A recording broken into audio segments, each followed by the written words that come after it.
Bismillahirrahmanirrahim. Assalamualaikum warahmatullahi wabarakatuh. Waalaikumsalam warahmatullahi wabarakatuh. Alhamdulillah wassalatu wassalamu ala Rasulillah wa ala alihi wa sahbihi wa mawalah wa la hawla wa la quwata illa billah summa ma ba'd. Taib, ayuhat tullab wa talibat, para mahasiswa dan mahasiswi kampus Misbah Tangerang, alhamdulillah di sore hari ini insyaallah taala kita akan kembali mengikuti rangkaian daurah kajian bersama para dosen, para asatidz al-mukarramun dari kampus Misbah. Insyaallah ta'ala pada kesempatan sore hari ini yang terjadwal adalah Ustadz Hendra Octavian Saputra LC-MSc Hafizahullah Ta'ala, dan beliau akan menyampaikan sebuah tema pembahasan yaitu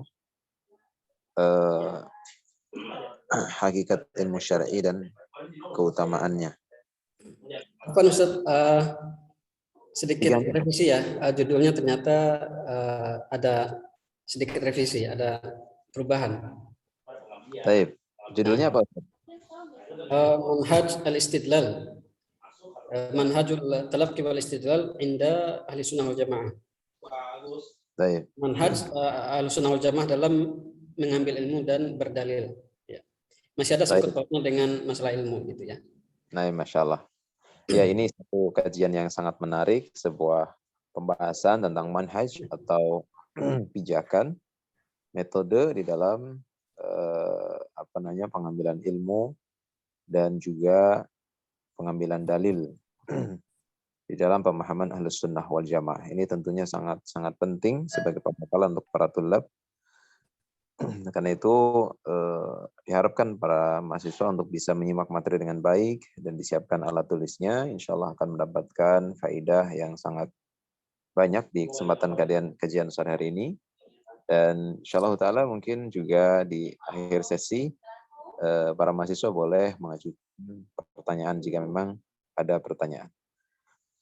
Dan selanjutnya kepada Al-Ustadz, falyatafaddal masykurah. Tafadhal Ustadz. Baik, jazakumullah khairan Ustaz Hafidz, barakallahu fiik. Baik, ayuhat talabah, nabda al-an.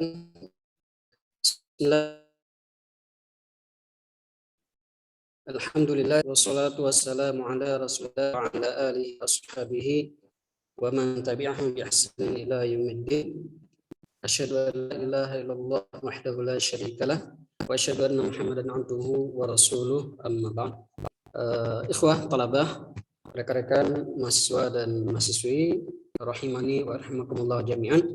Pertama kali saya ucapkan selamat bergabung di kampus Misbah. Ya, mudah-mudahan rekan-rekan sekalian bisa mengikuti program ya pembelajaran dan perkuliahan di kampus ini, tentunya diawali dengan niat yang ikhlas karena Allah Subhanahu wa taala untuk menghilangkan ketidaktahuan atau kebodohan dari kita pribadi, kemudian juga suatu saat kelak kita juga berusaha untuk mengangkat ya ketidaktahuan ya dari kaum muslimin secara umum. Itulah salah satu motto yang dikenal atau yang populer dari Imam Ahmad rahimahullah. Bagaimana niat itu bisa ikhlas, kata beliau, an yanwi talib raf'a jahli an nafsihi wa an ghairihi. Seorang penuntut ilmu meniatkan dalam dirinya untuk menghilangkan kebodohan dari dirinya pribadi dan orang lain. Tayyib. Di pembahasan atau di daurah ya sore ini insya Allah akan kita angkatkan suatu tema yang sangat penting ya bagi seorang penuntut ilmu syar'i. Ya, karena kampus kita berbasis ilmu syar'i, maka tentunya ya sangat banyak tema-tema ya yang berkaitan dengan ilmu syar'i. Kemudian ikhwah thalabah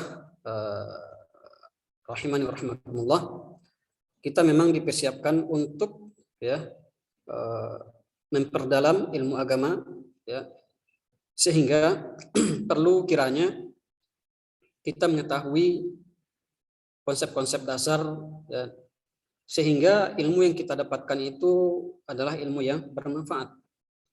Ya, karena berapa banyak kita lihat ya para pelajar mahasiswa, mereka belajar ya dengan meraih berbagai macam gelar ya, gelar-gelar kesarjanaan yang berbasis keislaman, namun sangat disayangkan sekali banyak di antara mereka ya memiliki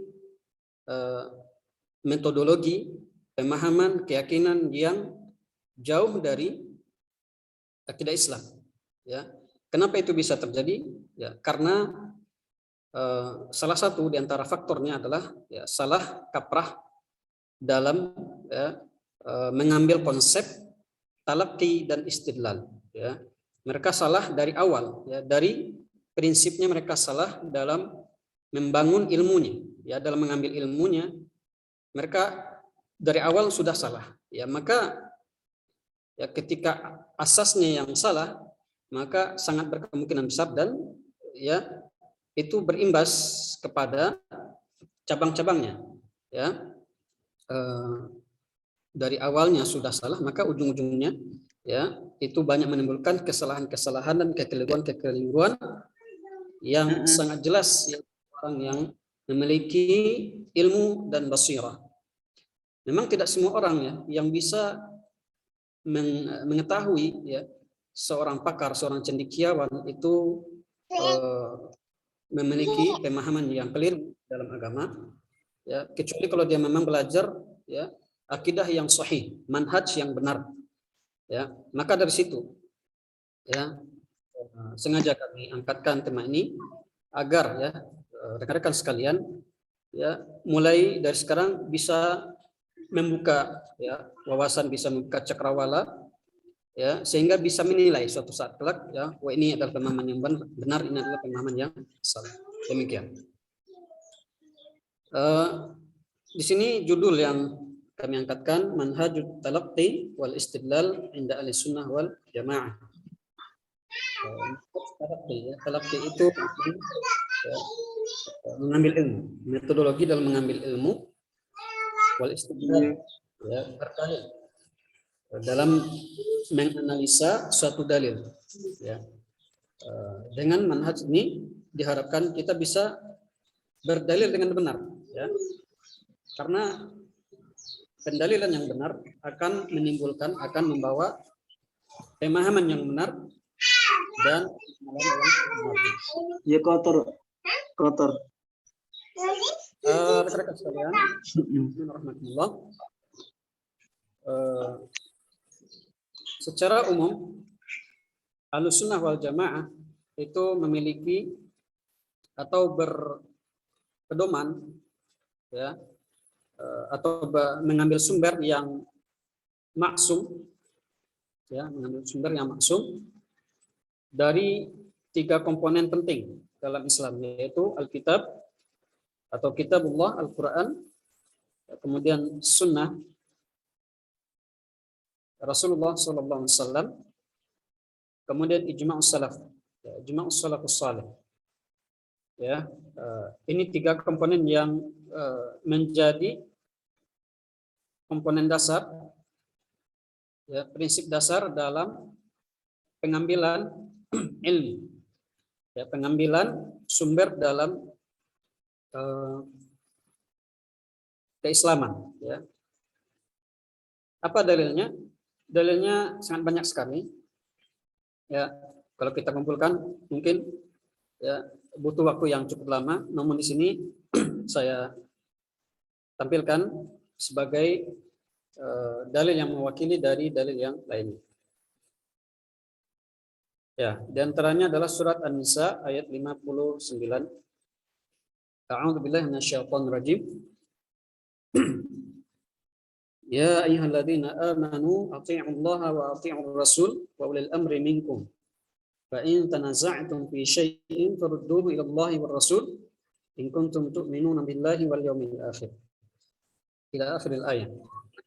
Kurang lebih artinya, hai orang-orang yang beriman, taatilah Allah dan taatilah Rasul dan ulil amri di antara kalian. Ulil amri itu ada dua kemungkinan atau ada dua ada yang dimasukkan di situ ulil amri dalam hal agama, ya para ulama, ya. Kemudian ulil amri dalam hal dalam kepemimpinan, mereka adalah umara. Jadi ulama dan umara. Kemudian berikutnya, fa in tanaza'tum, apabila terjadi perselisihan di antara kalian, maka kembalikanlah kepada Allah dan Rasul-Nya. Jika kalian betul-betul beriman kepada Allah dan hari akhir. Di sini syahidnya, ya, kata kuncinya atau wajhul istidlal, sisi pendalilannya adalah ati Allah wa ati Rasul. Ya, jadi di sini adalah sumber yang pertama Allah, Al-Quran, kemudian ati Allah Rasul, itu maksudnya adalah sunnah atau hadis Rasulullah Sallallahu Alaihi Wasallam. Kemudian yang ketiga itu adalah ulil amri di sini, namun tidak mutlak karena tidak diulangi lagi ati'ullah, ya, kata-kata ati'u tidak diulangi. Ini menunjukkan ketaatan kepada Allah dan Rasul itu adalah mutlak. Adapun ulil amri tidak didahului oleh kata ati'u. Kenapa? Karena ketaatan terhadap pemimpin ataupun terhadap ulama itu mengikuti, ya, ketaatan kepada Allah dan Rasulnya. Apabila perintah atau fatwa dari ulama atau undang-undang dari pemerintah tersebut sesuai dengan Al-Quran dan Sunnah, maka kita ikuti, kita taati. Ya, sebagaimana dalam hadis, la ta'ata li makhluqin bi maksiatil khaliq, atau kama qala Rasulullah sallallahu alaihi wasallam. Tidak ada ketaatan kepada manusia, kepada orang lain, ya, dalam hal kemaksiatan. Ya. Artinya apa? Ketaatan itu hanya dalam ketaatan, ya, ketaatan terhadap pemimpin, kepada pemimpin dan ulama hanyalah dalam hal al-ma'ruf, dalam hal ketaatan kepada Allah dan Rasul-Nya. Baik, ini dalil yang pertama yang menunjukkan sumber yang pertama adalah Al-Quran dan yang kedua As-Sunnah. Baik. Kemudian ijma' salaf. Dari mana kita tahu bahwasanya sumber yang ketiga yang sangat penting, ya, menuntun kita dalam pemahaman terhadap, ya, pemahaman yang benar dalam menerima ilmu dari Al-Quran dan Sunnah itu dengan bimbingan atau ijma' para salaf. Sebagaimana dalam ayat, ya, surat An-Nisa ayat 115. A'udzu billahi minasyaitonir rajim. Wa may yushaqiqir rasul min ba'di ma tabayyana lahul huda wa yattabi' ghayra sabilil mu'minin nuwallihi ma tawalla wa nuslihi jahannam wa sa'at masira. Wa may yushaqiqir rasul, ya, barang siapa yang menyelisihi Rasul setelah jelas baginya petunjuk, ya, wa yattabi' ghayra sabilil mu'minin, dan tidak mengikuti jalannya orang-orang yang beriman. Nuwallihi, kami palingkan dia, ya, sebagaimana dia berpaling, kemana dia berpaling atau kemana dia maunya berpaling tersebut, wa nuslihi jahannam, dan kami jerumuskan dia ke neraka jahanam, dan itulah tempat yang paling buruk dan celaka. Waliyadzubillah. Nah, di sini syahidnya atau wajhul istidlal, sisi pendalilannya adalah, ya, wa yattabi' ghayra sabilil mu'minin, ya, tidak mengikuti jalan orang-orang yang beriman. Nah, di sini kalau kita telusuri, kita buka, kita teliti, ya, penafsiran ghayra sabilil mu'minin ini orientasinya adalah apa? Ya, para sahabat, ya ijma mereka. Ya. Nah, dari dua ayat ini jelas ya bahwasanya seseorang tidak akan benar agamanya ketika dia tidak mengikuti Al-Quran, tidak mengikuti As-Sunnah, dan tidak mengikuti manhaj salaful ummah. Ya. Baik. Kemudian rekan-rekan sekalian, rahmani Allah wa iyyakum, wal-i'timadu 'ala al-masadir ats-tsalatsah al-ma'sumah wa hiya al-kitab was-sunnah wal ijma' wa huwa asasu dinil Islam wa yatarakkazu 'ala al-usul at-taliyah. Dari tiga sumber yang utama tadi, ya Al-Quran, As-Sunnah, dan Ijma' dikombinasikan, ya, dianalisa oleh para ulama sehingga muncul dari tiga sumber ini tiga konsep, ya, tiga konsep. Yang pertama, ta'zimu an-nususi asy-syar'iyyah wal inqiyadu laha, pengagungan terhadap nas-nas syariat, ya. Nah, nas-nas syariat itu teks syariat itu maksudnya dalam Al-Quran dan As-Sunnah. Kemudian konsep yang kedua, al-i'timad 'alal ahadits as-sahihah, bertumpu atau menjadikan pondasi, ya, dalam manhaj tersebut, yaitu berpegang teguh terhadap hadis-hadis yang sahih, ya. Kemudian yang ketiga, konsep yang ketiga, sihhatu fahmin nusus, pemahaman yang benar terhadap teks. Nah, ini tiga konsep utama yang akan membawa pemahaman kita terhadap manhaj, ya, Ahlussunnah wal Jamaah dalam mengambil ilmu dan berdalil. Kita lihat bagaimana penjelasan yang lebih lanjut. Yang pertama, al-aslul awal ta'zimun nususi asy-syar'iyyah. Ya, prinsip yang pertama itu, ya, kita ini harus bertakzim. Ta'zim itu mengagungkan, ya, mengagungkan nas-nas syariat. Ya, karena ada sebagian kaum muslimin, mereka tidak mengagungkan nas-nas syariat. Bahkan di antara mereka itu ada yang antipati. Ya, ketika kita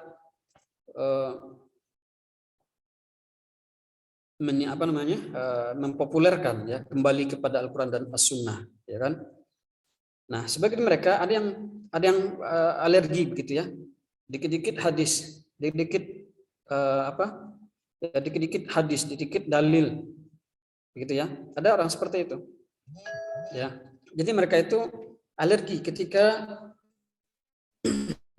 kita bawakan dalil atau kita pertanyakan dalilnya mana, dasarnya mana. Ya, mereka hanya berdalil dengan, ya, orang-orang tua mereka, ya, leluhur mereka.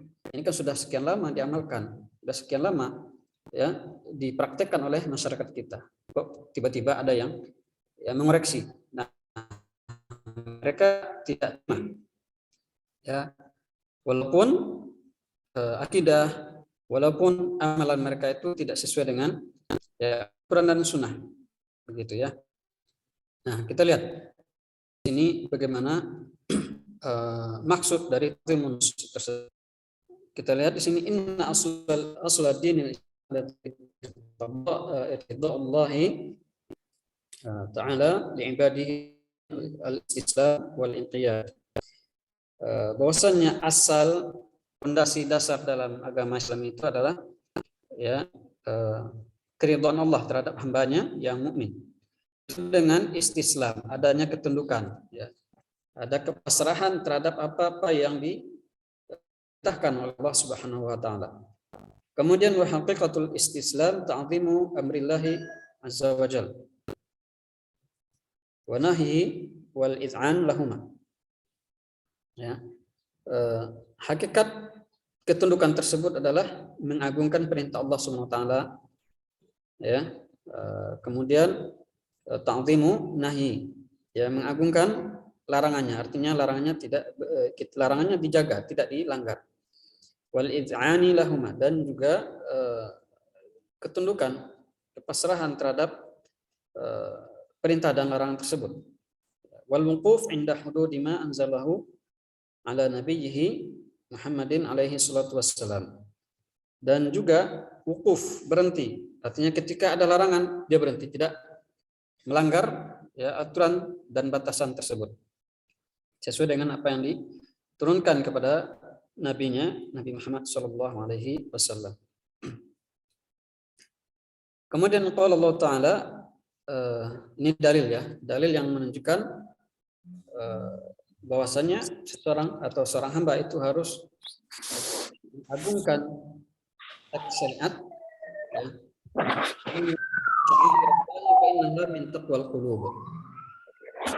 Siapa yang mengagungkan syariat, syiar-syiar Allah, ya, syiar Allah itu apapun yang disyariatkan Allah, ya, apapun yang diperintahkan, apapun yang dilarang, itu semuanya termasuk syiar Allah SWT, ya. Dan siapa yang mengagungkannya, ya, maka itu bagian dari ketakwaan hati. Artinya apa? Bagian dari keimanan. Faqulu ma umira bihi atau amara bihi asy-syari' atau naha anhu fa haqquhu at-ta'dhim wal ijlal wal imtithal. Dan setiap apa-apa yang diperintahkan oleh syariat dan apa-apa yang dilarangnya, maka itu suatu kewajiban untuk diagungkan, ya, dimuliakan dan dilaksanakan, ya, perintah tersebut. Baik. Kemudian dalil yang lain yang memberikan isyarat kepada kita agar seorang hamba tersebut mengagungkan syariat Allah Subhanahu wa taala. Innama kana qaulal mu'minina idza du'u ila Allah wa rasulih liyahkuma bainahum an yaqulu sami'na wa ata'na wa ulaika humul muflihun. Hanya saja perkataan seorang mukmin itu apabila mereka diseru kepada Allah dan Rasulnya untuk, ya, berhukum atau menjadikan hukum di antara mereka, maka mereka mengatakan sami'na wa ata'na, kami dengar dan kami taati. Dan itulah orang-orang yang mendapatkan keberuntungan. Kata kuncinya di sini, ya, wa hadha huwa tariqul falah wal fauz. Ya, di balik ketaatan tersebut, ya, di balik kepasrahan dan ketuhanan Azza wa Jalla, di situ terdapat kebahagiaan, jalan kemenangan dan keselamatan seorang hamba. Kemudian juga ayat berikutnya menjelaskan tentang bagaimana seorang hamba itu harus, ya, mendahulukan apapun, ya, dari pendapat seseorang, mendahulukan Allah dan Rasulnya. Dan dilarang seorang hamba itu untuk mengedepankan pendapatnya atau pendapat orang lain dari Allah dan Rasulnya. Sebagaimana dalam surat Al-Hujurat, ya ayyuhalladzina amanu la tuqaddimu baina yadayillahi wa rasulih. Hai orang-orang yang beriman, janganlah kalian mendahulukan Allah dan Rasulnya. Ya. Ini dalil menjelaskan tentang apa? Larangan atau ta'zim, ya.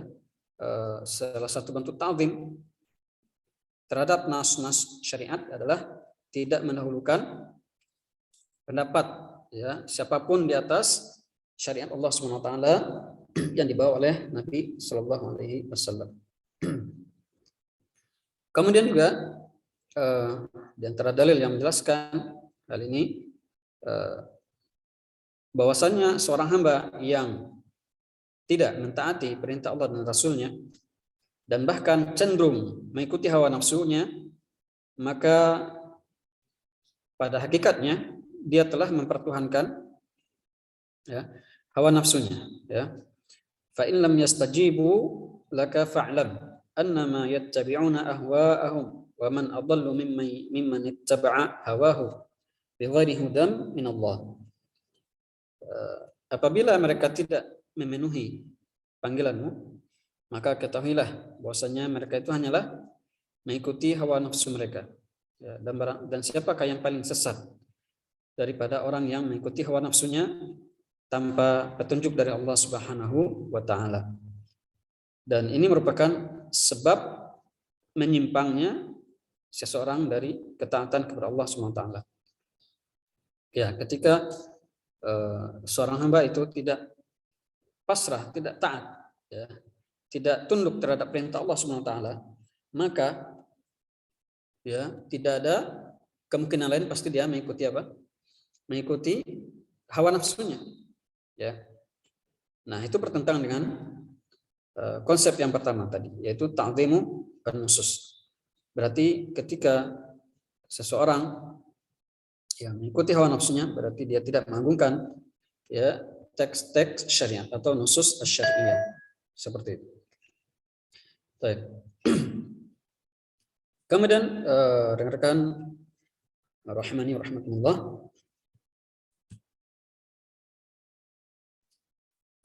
di sini manhajus salaf fi ta'zimin nusus. Lebih terperinci lagi bagaimana para salaf dulu mereka mengagungkan ya nas-nas syariat.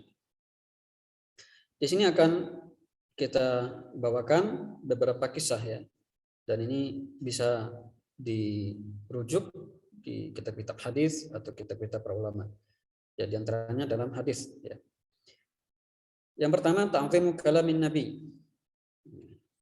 Ta'zimu kalamin Nabi. Mengagungkan apapun yang diucapkan, disampaikan oleh Rasulullah Sallallahu Alaihi Wasallam. Dan ini dinamakan juga dengan sunnah. Ya. Ta'zimus sunnah. Ya. Ada sebuah kitab ya, kalau rekan-rekan sekalian mau mempelajari lebih banyak lagi, ada kitab namanya Kitab Ta'zimu As-Sunnah. Di situ dijelaskan kisah-kisah yang cukup banyak ya, bagaimana para salaf dulu, para ulama dulu, ya orang-orang terdahulu, salafus saleh, mereka sangat tegas terhadap orang-orang yang melecehkan, menolak ya, atau bermain-main dengan sunnah Nabi Sallallahu Alaihi Wasallam. Nah, di sini kita lihat salah satu kisah ya, diriwayatkan oleh Imam Muslim dalam sahihnya dari jalan Abi Qatadah qala kunna 'inda Imran bin Husain fi rahtin wa fina Al-Bashir bin Ka'ab. Kata Abu Qatadah, kami bersama kami ada Imran bin Husain dengan satu rombongan, dan di antara mereka juga, di antara kami ada Bishr bin Ka'ab. Haddatsana Imran yauma idzin faqala qala Rasulullah sallallahu alaihi wasallam wal haya'u khairun kulluhu aw qala al haya'u kulluhu khairun. Qala al Bashir inna la najidu fi ba'd al kutub aw al hikmah anna minhu sakinah wa qaran wa minhu dha'fun. Bishr ya, Al-Bashir bin Ka'ab ini mengatakan ketika Imran bin Husain menyampaikan hadis ya, salah satu hadis yang populer ya, al-haya'u khairun kulhu. Rasa malu itu semuanya baik ya. Atau dalam konteks lain atau redaksi lain, al-haya'u kulluhu khairun. Ya, yang namanya rasa malu itu semuanya baik ya. Kemudian Bashir di sini menimpali, artinya berkomentar ya, berkomentar katanya sesungguhnya kami mendapati di sebagian buku-buku atau kata-kata mutiara ya, kata-kata hikmah ya, pepatah-pepatah mungkin ya, ternyata dalam sikap al-haya itu ada kelemahan di situ, ya. Sikap sakinah dan waqar, ya, di situ ada kelemahan katanya, ya, ada kelemahan. Artinya dia mengoreksi bahwasanya ada di bagian-bagian tertentu yang namanya rasa malu itu tidak terpuji, begitu intinya, ya. Nah, bagaimana sikap sahabat ini, Imran bin Husain? Maka faghadiba Imran hatta ihmarrat ainahu. Nah, beliau marah, ya, sampai memerah matanya, ya. Seraya mengatakan, la arani uhaddithuka an Rasulillah wa tu'aridu fi. Bukankah kamu lihat, aku ini bukan ngomong sembarangan, ya, aku bukan, ya, berbicara sembarangan. Ini hadis yang saya sampaikan, ini hadis dari Rasulullah, namun kamu berkomentar seperti itu, ya. Nah, begitu salaf dulu, ya, para salafus saleh, di antaranya para sahabat, mereka tidak rela, ya, ketika ada sunnah Nabi yang direndahkan, begitu, ya. Nah, ini salah satu contoh, ya, atau salah satu konsep, ya, manhaj salaf dalam mengagungkan nas-nas syariat. Baik. Kemudian berikutnya, at-tasabbut fi fi'li sunnah. At-tasabbut apa artinya? Artinya memastikan, ya, hadis tersebut, ya, betul-betul dari Rasulullah sallallahu alaihi wasallam. Min ajli ma taqaddam kana as-salafus salih radhiyallahu anhum fi ashaddi ma yakunu at-tathabbut wa at-tahri fi fi'li sunnah. Fala yaf'aluna syai'an illa bi'ilmi. Wala yuhakkimuna ara'ahum. Wala yastahsinuna bi'aqulihim ibadatan lam takun min hadyin Nabi alaihi salatu wassalam. Oleh karena itu, ya, sebagaimana yang telah lewat, ya, di sini saya kutip dari kitab, ya, yang di situ banyak, ya, dipaparkan kisah-kisah yang seperti tadi, ya. Nah, dari yang telah lewat kita lihat, ya, kita pahami begitu salafus saleh, ya, bersikap fi ashaddi ma yakunu tasabbut wa tahri, artinya mereka itu betul-betul selektif, ya, dalam menjalankan sunnah. Mereka tidak melakukan sesuatu apapun kecuali dengan ilmu, ya. Dan mereka tidak menghakimi sunnah Nabi itu dengan akal-akal mereka, dengan pemikiran-pemikiran mereka. Dan mereka tidak menganggap akalnya lebih baik dari sunnah Nabi Sallallahu Alaihi Wasallam. Ya, mereka tidak menjadikan apapun bentuk ibadah, ya, itu mereka jadikan atau mereka analisa dulu dengan akal mereka, baru mereka lakukan ibadah tersebut. Tidak. Ya, mereka dengan ta'zimna sami'na wa ata'na, tidak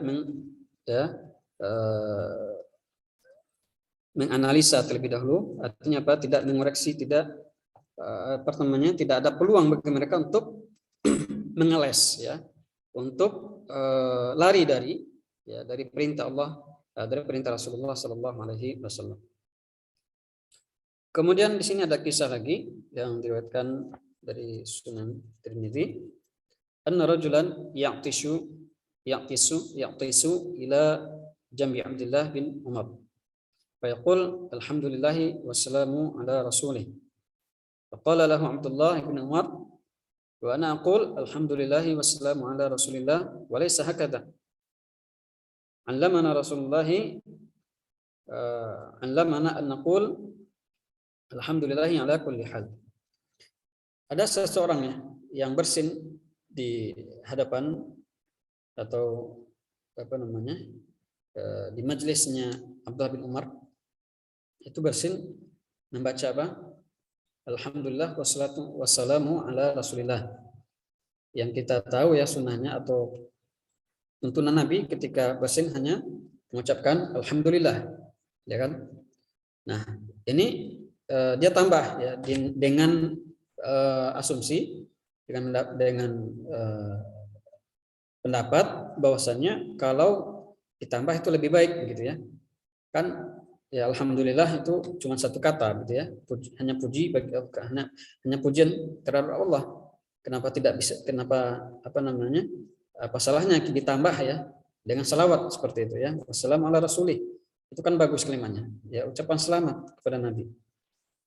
Nah, bagaimana sikap Abdullah bin Umar terhadap orang yang menambah-nambah ya bacaan-bacaan tertentu atau zikir tertentu ya yang telah diajarkan Nabi? Maka kata beliau, aku katakan alhamdulillah wassalatu wassalamu ala rasulillah ya, walaysa hakadha, bukan seperti itu ya, doa atau zikir ketika bersin bukan ucapan seperti itu, dan bukan seperti itu juga yang diajarkan oleh Rasul kepada kita ya. Namun tetapi yang diajarkan kepada kita itu adalah alhamdulillah ya saja ya, alhamdulillah saja ya, alhamdulillah saja, tidak ada embel-embel yang lain gitu ya. Nah, ini bentuk kehati-hatian ya sahabat Abdullah bin Umar agar jangan sampai kebablasan ya. Kalau diberikan peluang ya, diberikan celah ya untuk menambah-nambah ini ya, kita lihat sekarang itu ya jadi rusak ya, agama yang murni itu sudah luntur jadinya ya, sehingga yang asli itu malah bisa hilang ya, atau mungkin hanya sekian persen gitu ya, sekian persen yang sesuai dengan sunnahnya atau yang diajarkan Nabi.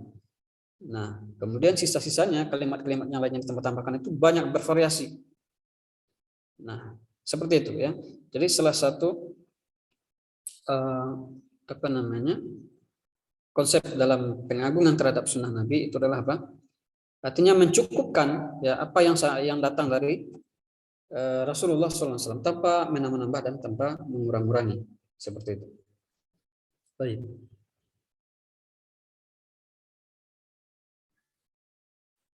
Berikutnya rekan-rekan thalabah rahimani rahimakumullah, ada lagi kisah berikutnya. Wa nadhiru hadza anna Sa'id bin al-Musayyib ra'a rajulan yusalli ba'da tulu'il fajr aktsar min rak'atain yakturu fiha ruku' wa sujud fanahahu qala ya Aba Muhammad yu'adzibani Allahu 'ala shalah faqala la walakin yu'adzibuka 'ala khilafi sunnah. Ya, di hadapan Imam Sa'id bin Musayyib ada seseorang yang ahli ibadah ya, mungkin ini ya ahli ibadah ya, orang yang semangat ya dalam beribadah, memperbanyak ibadah, namun sayangnya minim ilmunya atau konsep-konsep dasar dalam beragama itu ya minim ya, sehingga dia beramal itu ya menurut persangkaan baik dari pribadinya. Dia sangka ini baik, ya sudah itu diamalkan. Ya seperti apa? Dia sholat subuh, ya kan? Yusalli ba'da tulu'il fajr. Setelah terbitnya fajar dia sholat lebih dari 2 rakaat. Ya, kemudian dia perbanyak sujud rukuknya. Maka ketika melihat perbuatan seperti ini, Imam Sa'id bin Musayyib itu langsung menegur. Apa-apaan ini wahai Abu Muhammad ya. Koreksi ditegur. Dan Abu Muhammad ini ya dia tidak terima ya, orang sholat kok dilarang-larang kan gitu ya. Dan sampai-sampai dia mengatakan, apakah Allah bisa mengazab aku gara-gara sholat ini? Dia merasa mustahil gitu ya, merasa mustahil, enggak mungkin ketika dia beribadah itu malah diazab oleh Allah. Nah, Lalu apa jawaban dari Imam Sa'id? Ya, la walakin yu'adzibuka 'ala khilafi sunnah. Bukan karena sholatnya kamu itu diazab, tapi karena kamu menyelisihi sunnah Nabi. Kalau dipahami sini rekan-rekan sekalian, banyak kaum muslimin yang kurang paham tentang kata-kata sunnah, gitu ya. Yang mereka pahami hanya dalam artian sunnah menurut ahli fikih, ya, maisabu fa'iluhu wala yu'aqabu tarikuhu, kan gitu ya. Yang namanya sunnah itu dikerjakan dapat pahala, ditinggalkan tidak berdosa, kan gitu ya. Nah, ketika kita katakan bahwasanya sunnah itu ada yang wajib, ya kan, ada yang sunnah, ada yang mendubah, gitu kan. Mereka bingung, kok bisa begitu? Nah, di sini menunjukkan minimnya ilmu mereka tentang agama, sehingga perlu, ya, dijelaskan, ya, bahwasanya sunnah tersebut tidaklah semata-mata bermakna dalam artian makna apa ahli fikih, ya, dan sunnah itu banyak sekali maknanya, dan kita pahami dari konteksnya, gitu ya. Ada kalanya sunnah itu dalam artian apa? Dalam artian ahli fikih, ya, tadi. Kemudian ada dalam artian usul fikih, ya, seperti apa? Sunnah itu adalah sumber kedua dari ajaran Islam, ya. Sumber utama dalam Islam adalah Al-Quran dan Sunnah, gitu ya. Nah, Sunnah itu adalah maksudnya hadis, gitu ya. Kemudian ada lagi mana Sunnah itu aqidah, ya. Sehingga Imam Ahmad menulis satu kitab namanya Ushulus Sunnah. Apa itu? Prinsip-prinsip yang berkaitan dengan akidah, ya kan, Ushulus Sunnah. Nah, dan banyak, ya, para ulama-ulama yang berkecimpung di yang menaruh perhatian terhadap akidah, mereka namakan kitab mereka dengan dengan sunnah, seperti Syarh Sunnah, ya kan, Ushulus Sunnah, apalagi, ya, banyak yang lain. Kemudian yang keempat, ada makna sunnah itu adalah tuntunan, ya, ajaran Nabi secara umum, secara global, ya, sebagaimana hadis Nabi mengatakan apa tentang orang yang tidak mau menikah. Nah, ini nih yang jomblo-jomblo nih, ya, kalau udah memang sudah saatnya jangan ditahan-tahan. Nah, nanti dikhawatirkan apa, ya, seperti sahabat yang tidak mau nikah ini, ya, sehingga ini menyelisih sunnah. Faman raghiba an sunnati falaysa minni. Barang siapa yang tidak senang atau tidak suka dengan sunnahku, maka dia bukan golongan aku, kata Nabi. Ini Rasulullah mengatakan kepada 3 orang yang yang dia ingin menandingi Nabi. Artinya dia merasa ya, merasa pesimis, gitu ya. Kalau dia tidak menandingi amalan Nabi, dia tidak akan selamat, ya. Dia tidak akan tidak mendapatkan pahala dari Allah dan sebagainya, ya. Nah, mereka berniat, berazam, bertekad untuk tidak menikah selama hidupnya. Yang kedua, tidak mau, dia berpuasa terus menerus tanpa ada waktu jeda untuk berbukanya, artinya untuk puasa terus menerus, ya. Ya, satu lagi berazam, berniat untuk terus sholat malam, ya.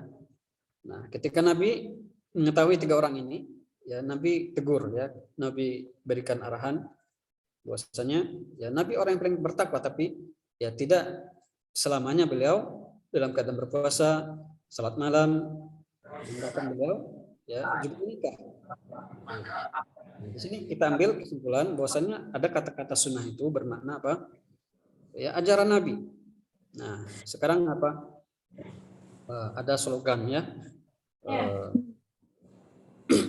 Tauhid dan sunnah, ya, dakwah tauhid dan sunnah. Atau mungkin ada dalam pergaulan kita, ya, dalam interaksi dengan sesama, dengan rekan-rekan yang hijrah, ya, mereka sudah kenal sunnah, atau kajiannya sudah sesuai dengan sunnah. Nah, berarti di sini sunnah itu ada makna lain, ya, ada makna lain, lawannya dari bid'ah, gitu ya.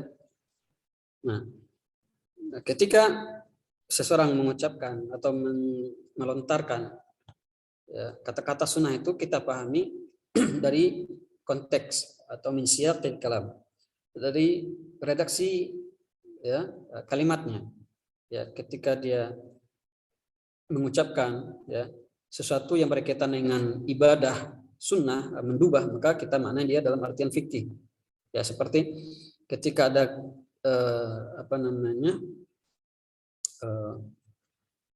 ya seseorang yang ingin menikah ya, disunahkan baginya untuk apa itu? Salat istikharah ya. Ketika dia melamar ya, atau ketika dia mulai berniat untuk menikah misalnya, maka dia disunahkan untuk salah satunya apa? Salat istikharah. Nah, di sini berarti salat istikharah di situ sunnah. Di sini bermakna apa? Sunnah itu adalah apa? Anjuran. Ya, anjuran sunnah, ya, mendubah. Tidak kalau dia lakukan itu suatu hal yang utama, tapi kalau tidak dilakukan maka tidak ada konsekuensi seperti itu. Paham ya rekan-rekan?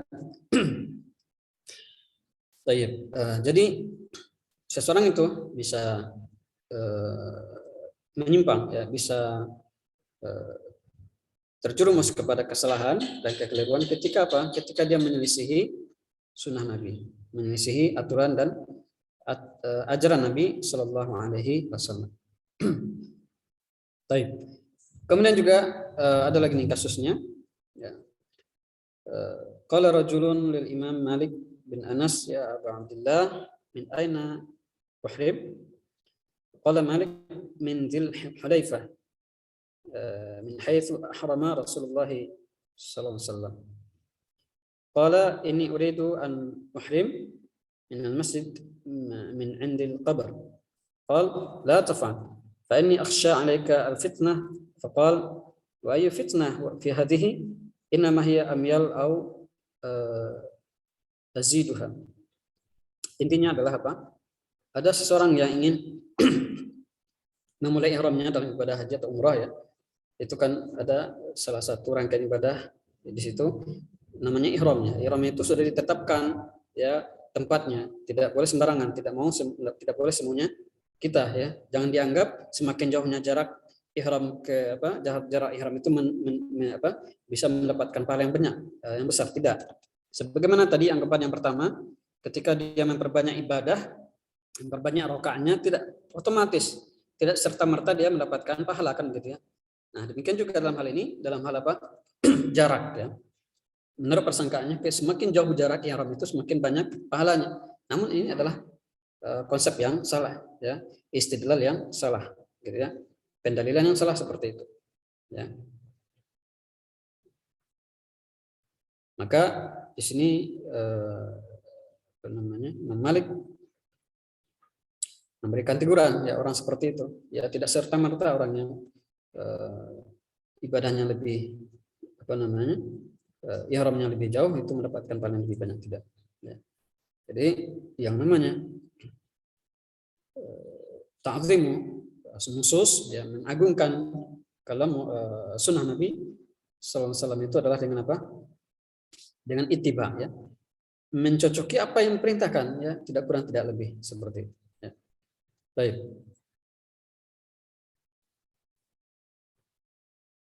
Rekan-rekan sekalian, ternyata baru satu konsep, ternyata waktu kita tidak cukup ya untuk menyelesaikan.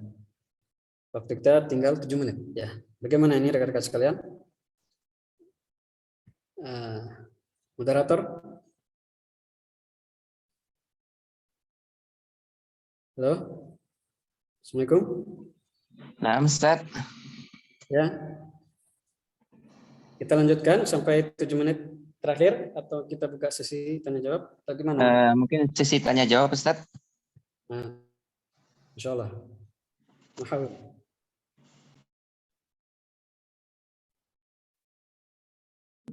Baik, rekan-rekan sekalian, rahimakumullah jami'an. Ya, qadarullah ya, sebenarnya masih banyak yang ingin disampaikan. Namun karena keterbatasan waktu dan kesempatan, ya insya Allah mungkin bisa jadi atau mudah-mudahan suatu saat kelak ya kita bisa melanjutkan atau menamatkan daurah ini ya. Wallahu ta'ala alam. Barangkali mungkin ini yang bisa saya sampaikan, kurang lebihnya mohon maaf. Kalau ada hal-hal yang perlu didiskusikan, kalau tafadhol masykurah.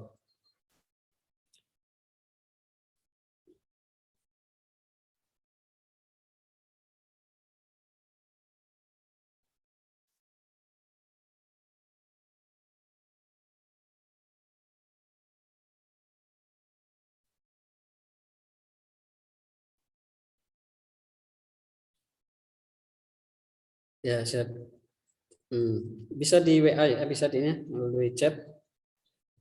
Tidak harus langsung ya, bisa di chat.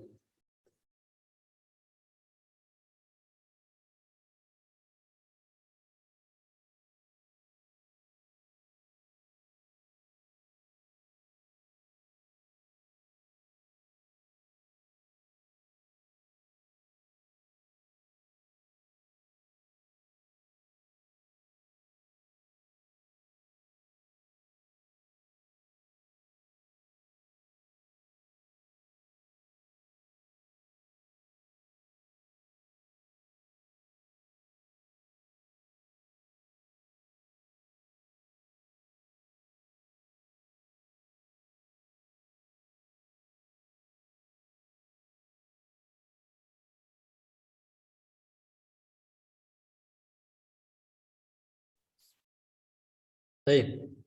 Ada pertanyaan tentang bersin ya. Di sini pertanyaannya, apakah ada perbedaan akhwat dan ikhwan ketika menjawab orang yang setelah bersinnya? Secara umum tidak ada ya. Di situ jawabannya apa? Yarhamukallah ya. Dalam hadis yarhamukallah. Apakah kafnya ditukar dengan ki yarhamukillah dalam hal ini? Apakah dibolehkan? Maka sebaiknya tetap yarhamukallah ya. Yarhamukallah. Jadi tidak ada perbedaan. Ya.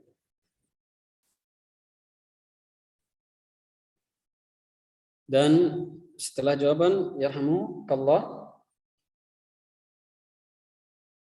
itu dibalas lagi oleh yang bersin ya, yahdikumullahu wa yuslihu balakum.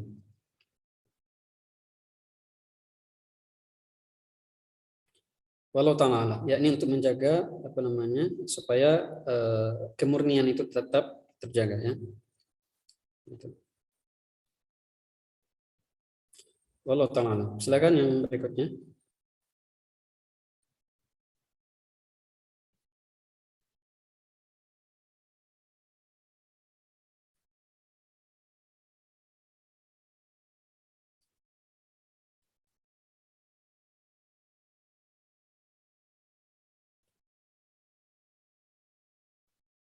Ya, kalau ini ada pertanyaan, rekaman ulang ada insya Allah ya. Boleh nanti di share oleh admin insya Allah.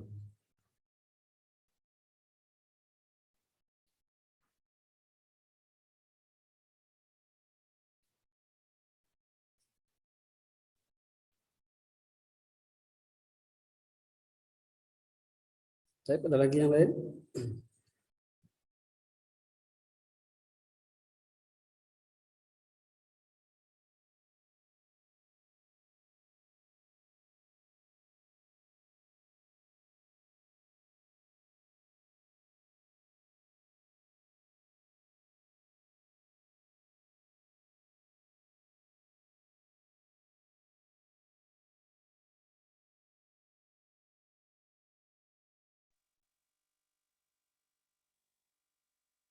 Ada pertanyaan, Ustaz? Ya, masih ditunggu. Ya, di chat ada pertanyaan. Ya, sudah dibacakan, sudah dijawab. Yang buku apa yang jadi referensi terkait materi ini, Ustaz? Oh ya. Oh, ini belum saya baca. Referensinya adalah manhajul istidlal wa talaqqi inda ahlussunnah wal jamaah. Manhajut talaqqi wal istidlal baina ahlussunnah wal jamaah, ahlussunnah wal mubtadi'ah. Ya. Ada PDF-nya. Insyaallah kalau yang berminat bisa japri, insyaallah di share, dibagikan.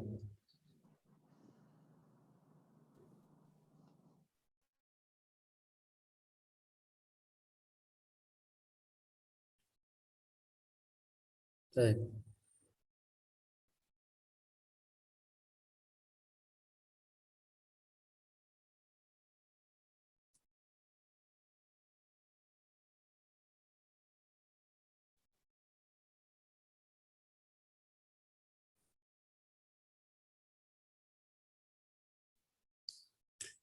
Baik, rekan-rekan sekalian, ternyata waktu kita sudah habis ya, jam menunjukkan 17.00. Berarti waktu kita sudah berakhir ya. Secara pribadi kami ucapkan jazakumullahu khairan katsiran atas partisipasinya. Mudah-mudahan apa yang kita pelajari hari ini menjadi ilmu yang bermanfaat bagi kita. Allahumma inna nas'aluka ilman nafi'an wa rizqan thayyiban wa amalan mutaqabbala. Baik, walafu minkum, kurang lebihnya mohon maaf. Insyaallah kita lanjutkan di kesempatan berikutnya. Kita tutup.